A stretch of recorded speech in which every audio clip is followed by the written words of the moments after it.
C'est vrai que finalement, quand on regarde les stats, là, c'est le premier carton qui fait la différence au final. Ouais, c'est sûr que dans ce premier quart-temps, on a peut-être manqué de lucidité sur certaines phases de jeu rapide adverse et on n'a pas su les stopper.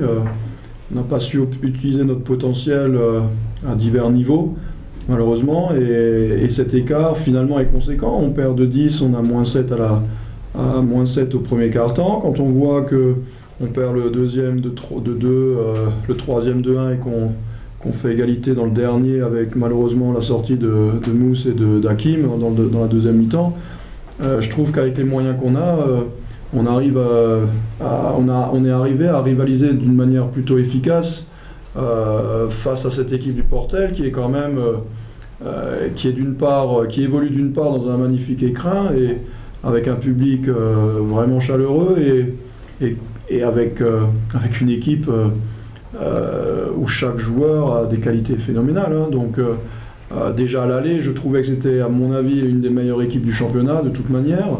Et je ne lui trouvais aucun défaut d'ailleurs à l'époque. Cette fois-ci, on a essayé d'user de tous les subterfuges pour essayer de les mettre en difficulté, mais ils ont répondu à tout, et notamment aux défis physiques. Et à ce niveau-là, je pense qu'on a vraiment fait de notre maximum, mais leur puissance, que ce soit en défense ou la densité est telle qu'il est vraiment compliqué d'aller marquer des paniers en général et dans la raquette en particulier, et leur puissance au rebond offensif notamment qu'on n'a pas su contenir a clairement fait la différence sur l'ensemble du match. Max nous manque, il continuera à nous manquer, néanmoins on arrive à être dans les matchs et à faire bonne figure.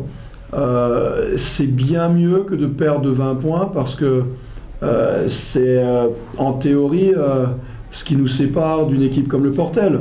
Donc ça prouve qu'on a des valeurs, ça prouve que les joueurs font preuve de belles valeurs de combativité et qu'en plus techniquement ils sont au niveau parce que ce soit en termes de pourcentage ou en termes de contrôle de balle, donc de balles perdues, on est plutôt bien.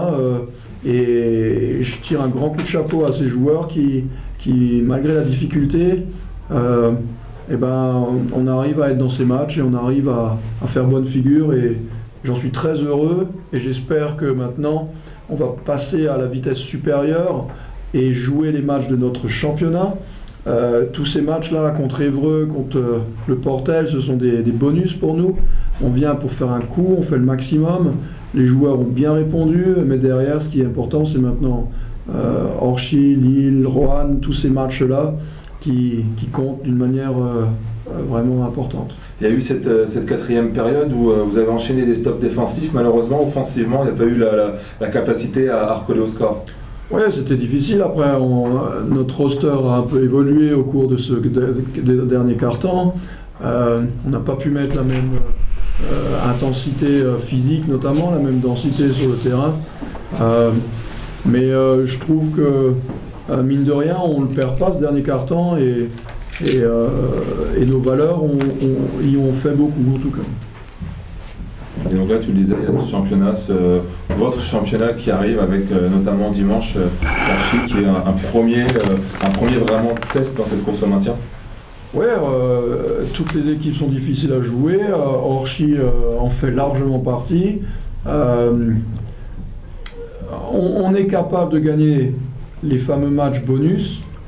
On est capable de gagner les matchs dans notre championnat, mais tous les matchs sont extrêmement durs à gagner.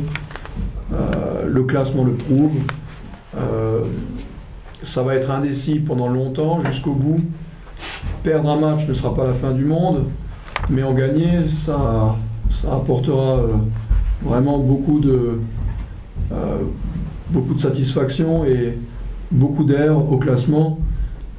Les perdre, ça va nous mettre dans des situations difficiles, mais pour l'instant, notre situation, même si elle n'est pas confortable, c'est pas la pire. On va voir. De toute façon, on fera les comptes lors de la dernière journée du championnat. Okay,